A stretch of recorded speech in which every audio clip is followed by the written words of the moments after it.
رمضان المبارک جیسا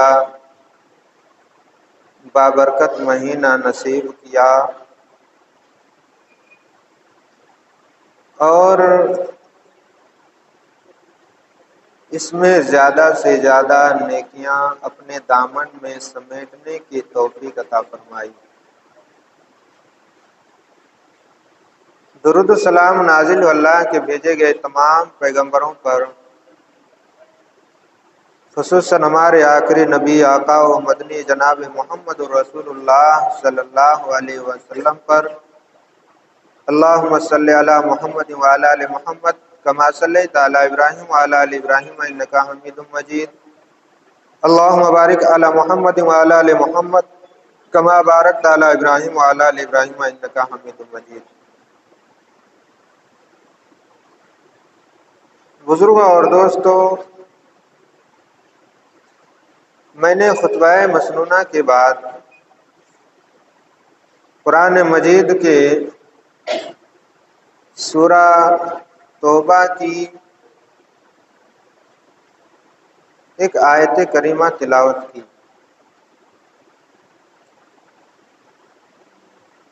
اسی آیت کریمہ کے مناسبت سے زکوٰۃ کی اہمیت اور اس کی فضیلت کے تعلق سے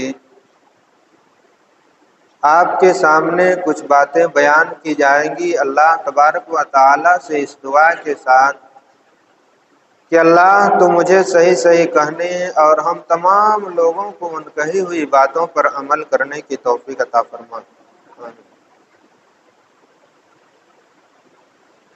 بزرگوں اور دوستو،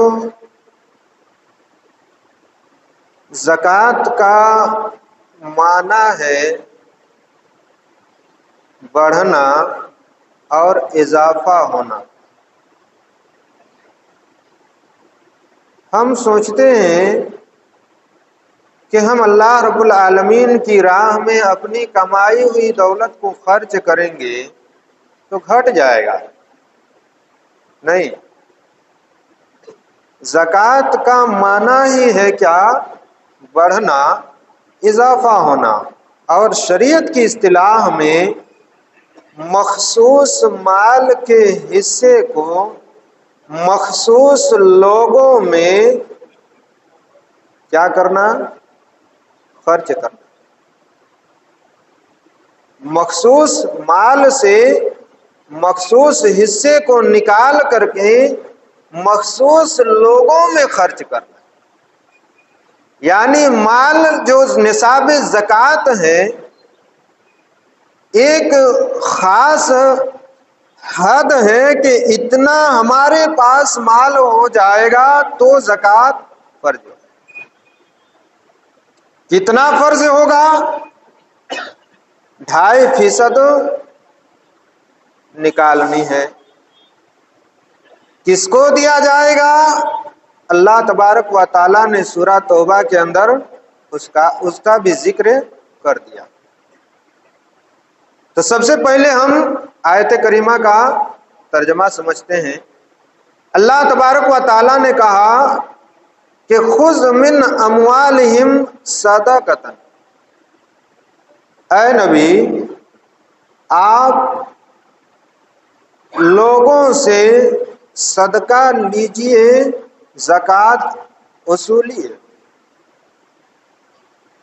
اللہ کے نبی صلی اللہ علیہ وسلم کو کہا جا رہا ہے خذ من اموالہم صدقۃ، اے نبی آپ مال زکوٰۃ لوگوں سے لیجئے۔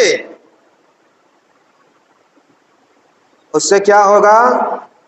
تطہرہم، اللہ رب العالمین ان کے مال کو پاک کر دے گا، وتزکیہم بہا، اور ان کے اس مال کو اللہ رب العالمین کی راہ میں خرچ کرنے کی وجہ سے ان کو بھی گناہوں سے پاک کر دے گا۔ دیکھیے، ہم اپنے مال کا زکوٰۃ نکالتے ہیں اپنی کمائی ہوئی دولت سے جب ہم صاحب نصاب بن جاتے ہیں، ہم پر زکوٰۃ فرض ہو جاتا ہے، تو جو مال ہم اللہ رب العالمین کی راہ میں خرچ کرتے ہیں تو اس مال کے خرچ کرنے کی وجہ سے اللہ رب العالمین ہمارے اس مال کو بھی پاک کر دیتا ہے، اور اس کمائی ہوئی دولت کو اللہ کی راہ میں خرچ کرنے کی وجہ سے اللہ رب العالمین ہمیں بھی گناہوں سے پاک کر دیتا ہے۔ ہمارا مال بھی پاک ہو گیا اور ہمارا جسم بھی گناہوں سے پاک ہو گیا۔ ہم نے اللہ کی راہ میں صدقات و خیرات کی زکوٰۃ دیا، اللہ نے ہم کو ہمارے گناہوں سے پاک کر دیا۔ وصلی علیہم، اور نبی کو حکم دیا گیا آپ ان سے، ان کی محنت سے کمائی ہوئی دولت میں سے زکوٰۃ لے رہے ہیں، لہذا آپ ان کے لیے دعائے خیر کر دیجیے۔ وصلی علیہم، آپ ان کے لیے دعائے خیر کر دیجئے کہ اللہ تبارک و تعالی ان کے مال و دولت میں، ان کے تجارت میں، ان کی صحت میں کیا کرے؟ برکت عطا فرمائے۔ وصلی علیہم ان صلاتک سکن لہم، یقیناً آپ کی دعا ان کے لیے باعث سکون اور اطمینان ہوگی۔ یہ جب اللہ کی راہ میں خرچ کریں گے، آپ ان کو دعا دیں گے تو ان کے دل کو سکون ملے گی کہ چلو ہم نے اللہ کی راہ میں دیا، کم سے کم اللہ رب العالمین کے پیارے نبی جناب محمد رسول اللہ صلی اللہ علیہ وسلم نے ہمیں دعائیں تو دی۔ اس لیے ہر وصولی کرنے والے اور ہر صدقات و خیرات لینے والے کو چاہیے کہ جب اسے پیسہ ہاتھ میں آئے اور حاصل ہو، کوئی اسے کوئی چیز صدقے میں دے تو اس کے لیے دعائے خیر کرے۔ کم سے کم اتنا تو ضرور کہے کہ فجزاکم اللہ، اللہ رب العالمین آپ کو بہترین بدلہ عطا کرے۔ اللہ رب العالمین نے آگے فرمایا واللہ سمیع علیم، اللہ رب العالمین سننے والا اور جاننے والا۔ تو اس آیت کریمہ سے کیا پتہ چلا کہ زکوٰۃ ہم مسلمانوں پر فرض ہے، اللہ رب العالمین کی راہ میں ادا کرنی چاہیے۔ جو لوگ اپنے مال سے زکوٰۃ نہیں نکالتے ہیں، ویسے لوگ اپنے مال کو اور پراگندہ کر لیتے ہیں، اپنے مال کو حرام کر لیتے ہیں۔ جو لوگ صاحب نصاب ہیں، جن کے اوپر زکوٰۃ فرض ہو چکی ہے، اس کے باوجود بھی وہ زکوٰۃ نہیں نکال رہے ہیں اپنے مال سے، تو ان کا مال کیا ہو جا رہا ہے؟ گندا ہو جا رہا ہے، خود بخود حرام کی آمیزش ہوتی جا رہی ہے۔ زکوٰۃ کس پر فرض ہے؟ زکوٰۃ کس پر فرض ہے؟ کون صاحب نصاب ہے؟ کس آدمی کو زکوٰۃ نکالنی چاہیے؟ ہر اس شخص کو زکوٰۃ نکالنی چاہیے جس کے پاس 595 گرام چاندی کے برابر روپیہ ہے، قیمت کے برابر روپیہ۔ 595 گرام چاندی کی جو قیمت ہے، اگر کسی کے پاس 595 گرام چاندی ہے تو وہ صاحب نصاب ہے، یا اس کی قیمت کے برابر پیسہ ہے، روپیہ ہے، کرنسی ہے، تو اس کو زکوٰۃ دینی چاہیے۔ 2.5% اس پر زکوٰۃ فرض ہے۔ اور سونا، اگر کسی کے پاس 85 گرام سونا ہے تو وہ بھی، یا اس کی قیمت کے برابر اس کے پاس روپیہ ہے تو وہ صاحب نصاب ہے۔ کچھ علماء نے کہا کہ 87 گرام، کچھ نے اور کہا، کچھ نے اور کہا، لیکن ہم نے جو کتاب پڑھی اس کے اندر 85 گرام سونا کا ذکر ہے کہ اگر کسی شخص کے پاس 85 گرام سونا ہے تو وہ صاحب نصاب ہے، اس کو زکوٰۃ ادا کرنی چاہیے۔ اگر کسی کے پاس 595 گرام چاندی یا اس کی قیمت کے برابر روپیہ اور پیسہ ہے تو وہ صاحب نصاب ہے، اس کو زکوٰۃ ادا کرنی چاہیے۔ یہ جو زکوٰۃ نکالی جائے گی تو یہ خرچ کس پر کیا جائے گا، کس کو دیا جائے گا؟ اللہ تبارک و تعالیٰ نے قرآن مجید کے اندر بیان کیا، سورہ توبہ کی آیت نمبر 60 کے اندر کہا کہ انما الصدقات، یقیناً مال زکوٰۃ للفقراء، فقیروں کو دیا جائے گا۔ کس کو دیا جائے گا؟ فقیروں کو دیا جائے گا۔ فقیر کس کو کہا جاتا ہے؟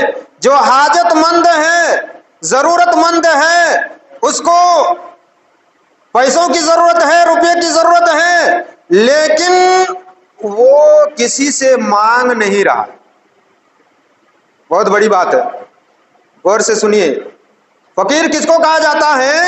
ہر وہ ضرورت مند آدمی جس کی اپنی کمائی سے گزارا نہیں ہو پا رہی ہے، وہ شخص آپ کے مال زکوٰۃ کا مستحق ہے۔ اگرچہ آپ سے وہ نہیں مانگ رہا ہے، الگ بات ہے، لیکن آپ کو خود خیال کر کے اس پر تقسیم کرنی ہے، ایسے لوگوں کو دینا۔ پہلا کون ہے؟ فقیر۔ انما الصدقات للفقراء، فقیروں کے لیے ہے، محتاجوں کے لیے ہے، جو لوگ نہیں مانگ رہے ہیں، ان کو حاجت ہے آپ کے مال کی، ان کو ضرورت ہے آپ کی دولت کی، لیکن وہ سوال نہیں کر رہے ہیں، وہ اپنی زندگی کو اسی میں گزار لے رہے ہیں، تنگ حالی ہی میں گزار لے رہے ہیں۔ آپ کو محسوس کر کے، آپ کو احساس کر کے، ایسے لوگوں کو کھوج کر کے کیا کرنا ہے؟ مال زکوٰۃ دینا۔ والمساکین، اور مسکینوں کو دینا ہے۔ مسکین کن کو کہا جاتا ہے؟ جو گھوم پھر کر کے ضرورت مند ہیں اور وہ کیا کر رہے ہیں؟ گھوم پھر کر کے لوگوں سے مانگ رہے ہیں، سوال کر رہے ہیں، اپنی ضروریات کا مطالبہ کر رہے ہیں۔ ایسے لوگوں کو بھی کیا کیا جائے گا؟ مال زکوٰۃ دی جائے گی۔ والعاملین علیہا، اور اس مال زکوٰۃ کو جو لوگ گھوم گھوم کر کے اصول رہے ہیں۔ آج دھوپ کی شدت ہے، دھوپ میں جب ہم چل کر کے آتے ہیں تو ایسا لگتا ہے کہ پیچھے سے دھوپ ہم کو تھپڑ مار رہی ہے، لیکن اس دھوپ کی تمازت میں بھی، اس کڑاکے کی، یہ اس طرح کی شدت کی گرمی کے باوجود بھی جو لوگ آپ کے در پر آ رہے ہیں، مال زکوٰۃ، مال صدقات آپ کے پاس لینے کے لیے آ رہے ہیں، ایسے لوگوں کو آپ دیں۔ اور جو لوگ اس میں انوالو ہیں، مصروف ہیں، ان کے لیے بھی جائز ہے کہ اس مال زکوٰۃ میں سے لیں۔ اب کتنا لیں، کیا لیں، ان کے اوپر کیا ہے؟ ان کے اوپر ہے۔ 60% لیں کہ 70% لیں، 50% لیں کہ 30% لیں، ہم انہی خیالات میں کیا ہو جائیں؟ گم ہو جائیں؟ نہیں۔ والعاملین علیہا، اللہ رب العالمین نے کہا کہ جو اس کو جمع کرنے والے لوگ ہیں مال زکوٰۃ کو، ان کے لیے بھی زکوٰۃ کا مال حلال ہے، وہ بھی اس کے مستحق ہیں۔ والمؤلفۃ قلوبہم، اور وہ لوگ جو لوگ اسلام کی طرف مائل ہیں، جن کے بارے میں آپ کو پتا ہے کہ ان کو مال و دولت اگر دی جائے گی تو یہ اسلام میں داخل ہوں گے، اور انہی میں، اسی میں وہ لوگ بھی ہیں جو اسلام قبول کیے ہیں، ان کی رزق کی فراوانی کے لیے اور ان کے تجارت کو کھڑا کرنے کے لیے جو لوگ نئے مسلمان ہوئے ہیں، جو صاحب نصاب مسلمان ہیں، ان کے اوپر لازم ہے کہ ایسے لوگوں کی کھوج کر کے کیا کریں؟ مدد کریں، تعاون کریں۔ ایسے لوگوں کی کیا کریں؟ مدد کریں، تعاون کریں۔ تو یہ کتنے لوگ ہوئے؟ 4 لوگ ہوئے۔ پہلے کیا؟ فقراء، دوسرے نمبر پر مساکین، تیسرے نمبر پر والعاملین علیہا، جو لوگ مال زکوٰۃ کو اکٹھا کرنے والے لوگ ہیں، والمؤلفۃ قلوبہم، جو لوگ اسلام کی طرف مائل ہیں یا اسلام میں داخل ہوئے ہیں، ان کی مضبوطی کے لیے مال زکوٰۃ کو ان کو کیا کیا جائے گا؟ دیا جائے گا۔ آگے چلیے، وفی الرقاب، غلاموں کے آزاد کرنے میں۔ 5 نمبر میں کیا ہے؟ غلاموں کو آزاد کرنے میں۔ پہلے زمانے میں کیا ہوتا تھا؟ لوگ غلام ہوا کرتے تھے تو ان کو مال زکوٰۃ کے ذریعے سے کیا کیا جاتا تھا؟ فدیہ دے کر کے، کچھ تحفے تحائف دے کر کے ان کے مالکوں سے ان کو آزاد کیا جاتا تھا۔ والغارمین، مقروض لوگ جن کے اوپر قرض ہے، ان کو بھی مال زکوٰۃ دی جائے گی۔ جو لوگ مقروض لوگ ہیں، جو قرض کے پہ دبے ہوئے ہیں، ایسے لوگوں کو بھی کیا کیا جائے گا؟ مال زکوٰۃ دی جائے گی۔ جو لوگ مقروض ہیں ان کو زکوٰۃ دیا جائے گا۔ ویسے مقروضوں کو نہیں جو اپنی بیٹیوں کو دہیج دینے کے لیے لاکھوں کا قرض اٹھا لیتے، نہیں، دہیج حرام ہے۔ دہیج کیا ہے؟ حرام ہے۔ انہوں نے اس حرام کام کے لیے قرض لیا ہے، لہذا ایسے مقروضوں کو اپنا قرض نہیں دیا جائے گا۔ یقیناً اگر وہ غریب ہے، اپنی لڑکی کا شادی نہیں کر پا رہا ہے، مال زکوٰۃ میں سے نہیں دیا جائے گا۔ آپ اس کے بھائی ہیں، آپ اس کے خیر خواہ ہیں، آپ اس کے ہمدرد ہیں، آپ ان کی بیٹی کی شادی میں کھڑے ہوئیے، آپ ان کی اپنے نجی پیسے سے مدد کی، آپ ان کی نجی پیسے سے مدد کر کے ان کی لڑکی کا بیاہ اور شادی کرا دیجئے۔ یہ آپ کی احسان ہوگی اپنے مسلم اور مومن بھائی پر۔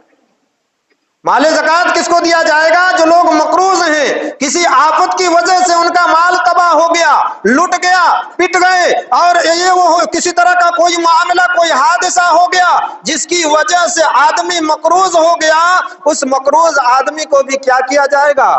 دیا جائے گا۔ تو یہ 6 نمبر ہے۔ 7ویں نمبر پر آتے ہیں وفی سبیل اللہ، اللہ رب العالمین کی راہ میں جہاد کرنے والے لوگ۔ اللہ رب العالمین کی راہ میں جہاد کرنے والے لوگ، اگر وہ امیر بھی ہیں نا، تو مال زکوٰۃ سے اس گروپ کو مدد کیا جائے گا، ان پر خرچ کیا جائے گا۔ وہ اپنے سبیل، اور مسافر سفر کر رہا تھا، راستے میں چوروں اور اچکوں کے زد میں آ گیا، اب وہ گھر تک پہنچنے کے لائق نہیں ہے، تو ایسے لوگوں کو بھی اپنی مال زکوٰۃ میں سے مدد کی جا سکتی۔ تو یہ 8 قسم کے لوگ ہیں جن پر اللہ تبارک و تعالیٰ نے کہا کہ ان کو اپنے زکوٰۃ کی مال سے کیا کرو؟ مدد کرو۔ خاص کر دیا اللہ تبارک۔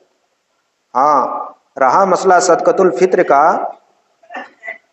تو یہ غریبوں ہی کو صرف دیا جائے گا، مسکینوں ہی کو دیا جائے گا، حاجت مندوں ہی کو دیا جائے گا۔ صدقۃ الفطر غیر مسلموں کو نہیں دیا جا سکتا۔ صدقۃ الفطر غیر مسلموں کو نہیں دیا جاتا۔ آج دروازے غیر مسلمہ عورتیں آ رہی ہیں، اور آپ سوچ رہے ہیں کہ ہم ان کو دے کر کے بری ہو جائیں، نہیں ہو سکتا ایسے نہیں ہے۔ صدقۃ الفطر واجب ہے ہر مسلمان پر، اور وہ کس کو دیا جائے گا؟ اللہ کے رسول صلی اللہ علیہ وسلم نے فرمایا کہ تؤمۃ للمساکین، جو غریب اور مسکین ہیں ان کے کھانے پینے کے انتظام کے لیے صدقۃ الفطر کو واجب کیا گیا ہے۔ اسی لیے بہت سارے علماء نے کہا، غور سے میرے جملے کو سنیے گا سر اٹھا کر کے، اسی لیے بہت سارے علماء نے کہا کہ صدقۃ الفطر جو ہم فطرہ ادا کرتے ہیں وہ اناج ہی دی جائے گی، اس لیے کہ تؤمۃ للمساکین کا لفظ آیا ہے مسکینوں اور غریبوں کے کھانے کے لیے انتظام کیا جائے۔ اس وقت بھی جب صدقۃ الفطر فرض ہو رہا تھا، واجب ہو رہی تھی، درہم اور دینار کا رواج تھا، لیکن اللہ کے رسول صلی اللہ علیہ وسلم کو کیا کہا گیا؟ کہا کہ صدقۃ الفطر اناج میں سے دیا جائے گا، جن سے طعام میں سے دیا جائے گا۔ آپ کون ہوتے ہیں، ہم کون ہوتے ہیں ڈیسائیڈ کرنے والے کہ پیسہ دیا جائے گا تو بہتر ہوگا؟ نعوذ باللہ، اس وقت اللہ کو پتہ نہیں تھا، رسول اکرم صلی اللہ علیہ وسلم کو پتا نہیں تھا، اسی لیے بہت سارے علماء نے تنقید کی اور کہا کہ صدقۃ الفطر کے روپ میں اناج ہی ادا کیا جائے گا اور آس پاس کے جو لوگ غریب ہیں، مسکین ہیں، ان کو اناج کی شکل میں دیا جائے گا۔ آپ 2.5 کلو آٹا دے دیجئے، 2.5 کلو چاول دے دیجئے، جو بھی دے دیجئے۔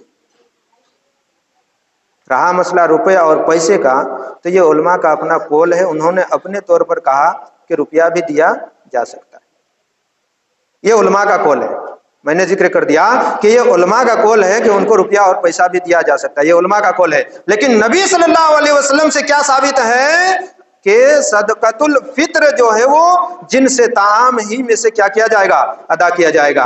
آگے چلیے، اللہ رب العالمین نے قرآن مجید کے اندر بیان فرمایا کہ وہ لوگ جو صاحب نصاب ہیں، جن پر زکوٰۃ فرض ہو چکی ہے، اس کے باوجود بھی وہ اللہ رب العالمین کی راہ میں زکوٰۃ نہیں ادا کرتے ہیں، اللہ نے قرآن مجید کے اندر بیان کیا، سورہ توبہ سورہ نمبر 9 کی آیت نمبر 35 اور 36 کے اندر کیا کہا کہ والذین یکنزون الذھب والفضة، جو لوگ سونے اور چاندی کو سمیٹ کر کے رکھتے ہیں، سینت کر کے رکھتے ہیں، ولا ينفقونها فی سبیل اللہ، اور وہ اللہ رب العالمین کی راہ میں زکوٰۃ نہیں ادا کرتے ہیں، خرچ نہیں کرتے ہیں، فبشرهم بعذاب علیم، آپ ان کو دردناک عذاب کی خوشخبری سنا دیجیے۔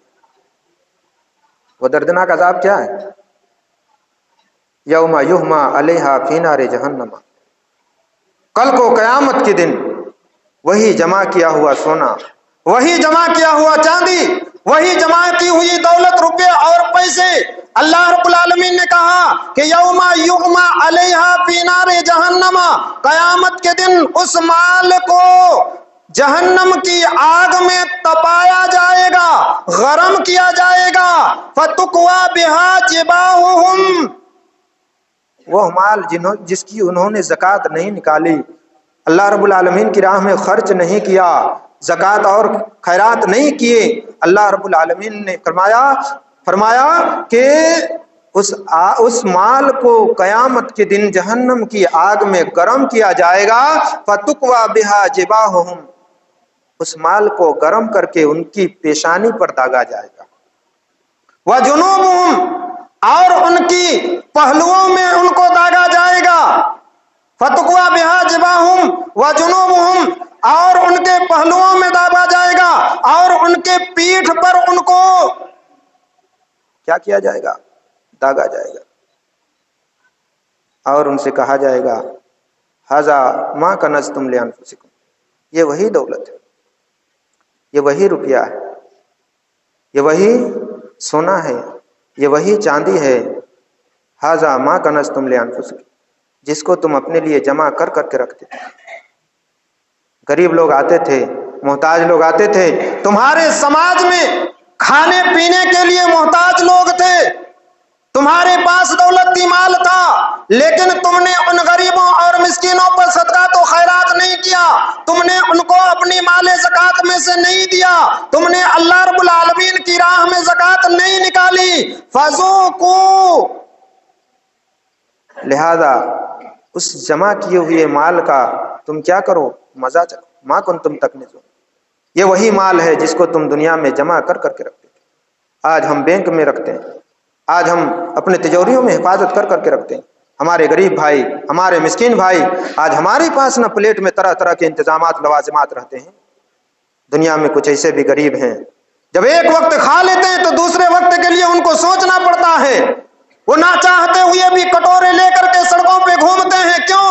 تاکہ ہمارا پیٹ پل جائے، ہم پرورش پالیں، ایک وقت کھا لیں تو دوسرے وقت کے لیے جئیں، کچھ ایسے بھی لوگ، ہم کو احساس نہیں، ہم کو کوئی فرق نہیں پڑتا، ہمارے پلے نہیں پڑتا، اس لیے کہ ہمارے پاس مال ہے، دولت ہے، ہم آرام سے کھا رہے ہیں، پی رہے ہیں، ہم کو کوئی فرق نہیں پڑتا۔ محتاج لوگوں کو آپ دیکھیے، تب آپ کو دل کے اندر احساس ہوگا۔ صحابہ اکرام رضی اللہ تعالی عنہم کتنی دکھوں اور مصیبتوں کو جھیل کر کے اللہ رب العالمین کی عبادت کی، بندگی کی، اللہ تبارک و تعالیٰ کے پیارے نبی جناب محمد رسول اللہ صلی اللہ علیہ وسلم کے گھر میں مہینوں مہینوں فاقہ ہوا کرتا تھا. لوگ کھجوریں ہدیے میں دیا کرتے تھے، تحفے میں دیا کرتے تھے. اللہ کے رسول صلی اللہ علیہ وسلم کیا کرتے تھے؟ ان چیزوں کو کھایا کرتے تھے، اپنی زندگی کا گزارا کرتے تھے. اللہ کے رسول صلی اللہ علیہ وسلم کے گھر کی یہ حالت تھی جو سرور کائنات تھے، تو اور صحابہ کرام کی کیا حالت ہوگی؟ آپ نے اس واقعے کو بھی سنا ہوگا کہ ایک صحابی جب اپنے گھر میں مہمان کو لے کر کے گئے، کچھ نہیں تھا کھانے کے لیے، ایک آدمی کے کھانے کا تھا صرف. بیوی سے کہا کہ بچوں کو سلا دو. جب ہم دونوں کھانے کے لیے بیٹھے، عرب کا رواج تھا کہ لوگ مہمانوں کے ساتھ بیٹھ کر کے کھایا کرتے تھے. کہا کہ جب ہم دونوں کھانے کے لیے بیٹھ جائیں تو اپنے چراغ کو گل کر دینا، بجھا دینا، اور میں اپنی زبان کو ویسے ہی حرکت دوں گا جیسے اس مہمان کو محسوس ہو کہ میں بھی کھا رہا ہوں. جی، اس مہمان کو محسوس ہو کہ میں بھی کھا رہا ہوں. صحابہ کرام رضی اللہ تعالی عنہم نے خود نہیں کھائی، اپنے مہمانوں کو کھلایا، اپنے حاجت مندوں کو دیا. اللہ تبارک و تعالیٰ نے کہا کہ وَيُؤْثِرُونَ عَلَىٰ أَنفُسِهِمْ وَلَوْ كَانَ بِهِمْ خَصَاصَةٌ، وہ اپنی مال اور دولت کو، اپنے کھانے پینے کی چیزوں کو، باوجود اس کے کہ ان کو ضرورت تھی، لیکن اس کے باوجود بھی انہوں نے اپنی ضرورت پر اپنے بھائیوں کی ضرورت کو ترجیح دی. اور اللہ نے ہماری حالت کو بیان کیا کہ بل تؤثرون الحیات الدنیا، وہ آخرت کی زندگی کو ترجیح دیتے تھے. اسی لیے وہ اللہ رب العالمین کے احکام پر عمل پیرا تھے. ہم دنیاوی زندگی کو ترجیح دیتے ہیں، اسی لیے ہماری نگاہ میں کسی کی کوئی اہمیت نہیں ہے. اللہ تبارک و تعالیٰ نے کیا فرمایا؟ کہا کہ بل تؤثرون الحیات الدنیا، تم تو دنیاوی زندگی کو ترجیح دیتے ہو، دنیاوی مال کو سمیٹنے میں لگے ہوئے ہو. نہ تم زکوٰۃ ادا کرنا پسند کرتے ہو، نہ تم صدقات و خیرات کرنا پسند کرتے ہو، اور نہ ہی اپنے غریب اور مسکین بھائیوں کو مدد کرنا پسند کرتے ہو، بلکہ تم تو یہ چاہتے ہو کہ میں اپنے گاؤں کا سب سے امیر ترین آدمی بن جاؤں. بلکہ تمہاری تو یہ خواہش ہے کہ ہمارا بلڈنگ بہتر سے بہتر ہو، سواری کے لیے عالیشان گاڑی ہو، اور رہنے کے لیے ہر طرح کی فیسلٹی ہو. تمہاری خواہش یہ ہے. اللہ والوں کی خواہش ایسے نہیں ہوتی ہے. وہ چاہتے ہیں کہ میں جس طریقے سے خوشحال ہوں، میرا غریب بھائی بھی خوشحال ہے، میرے محتاج بھائی بھی اپنی ضرورتوں کو پوری کر لیں، اور میری سکھ اور شانتی میں وہ بھی میرے ساتھ کیا ہوں، قدم سے قدم ملا کر کے چلیں. یہ ایک مومن کی صفت. تو یہ ساری باتیں تھیں اللہ رب العالمین کی راہ میں خرچ کرنے کے تعلق سے. اللہ رب العالمین سے دعا ہے کہ اللہ تعالیٰ تو ہمیں تیری راہ میں زیادہ سے زیادہ اپنے مال اور دولت کو خرچ کرنے کی توفیق عطا فرما. اے اللہ، یہ رمضان المبارک کا بابرکت مہینہ، اے اللہ تو اس مہینے میں ہمیں اپنے غریبوں اور مسکین بھائیوں کی مدد کرنے کی توفیق عطا فرما، ضرورت مندوں کی ضروریات کو پوری کرنے کی توفیق عطا فرما. جب تک ہمیں اس دنیا کے اندر ایمان و اسلام پر ثابت قدم رکھ، اور جب ہمارا خاتمہ تو خاتمہ بالخیر عطا فرما. آمین ثم آمین. تقبل یا رب العالمین. استغفر اللہ لی و لکم ولسائر